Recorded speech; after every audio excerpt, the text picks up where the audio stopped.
m'appelle Diatou Cissé, je suis journaliste.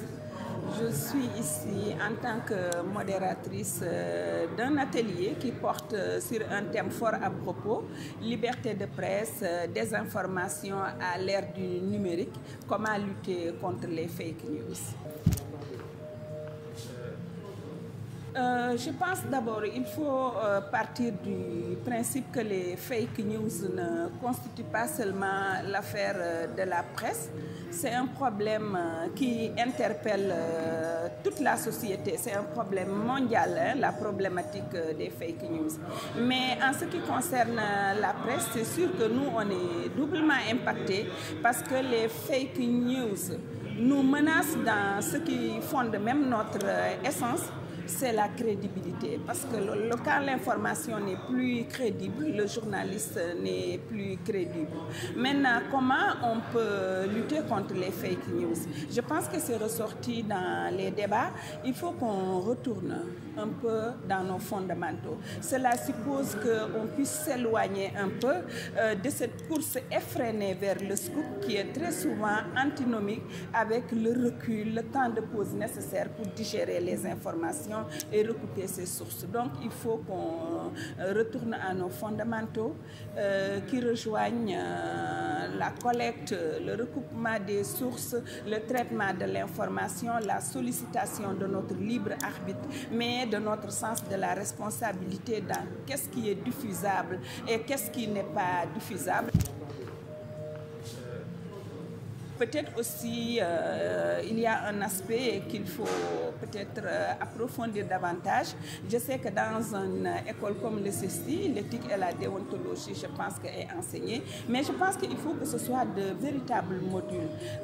Au-delà de l'aspect simplement moral, philosophique de l'éthique et de la déontologie, je pense que de plus en plus, il faut connecter ce module-là aux réalités vécues, qui sont un peu les fake news à travers l'image, à travers l'audio, à travers aussi l'audiovisuel, parce qu'effectivement, nous sommes quand même une société de l'oralité et une société largement analphabète. Donc, tout ce qu'on montre comme audio ou qu'on montre comme l'image est très souvent capté, digéré et partagé. Donc, il y a lieu, à mon avis, d'investir ce champ-là. Dans les rédactions aussi, je pense qu'à posteriori, il y a des choses à faire. Et à mon avis, il est temps de généraliser les chartes éthiques et déontologiques dans les rédactions. Non pas, à mon avis, en tant qu'une superstructure qui est là pour se donner bonne conscience, mais pour les rendre opératoires.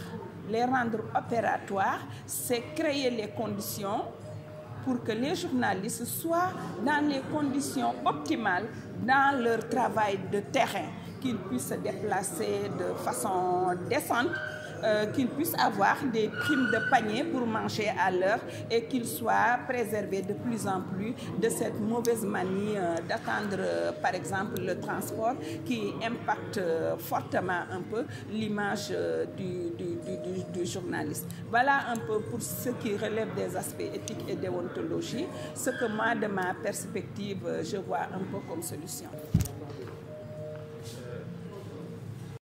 C'est sûr que ce soit la presse classique, que ce soit la presse numérique, un peu la presse en ligne, de plus en plus nous sommes confrontés au rectificatif.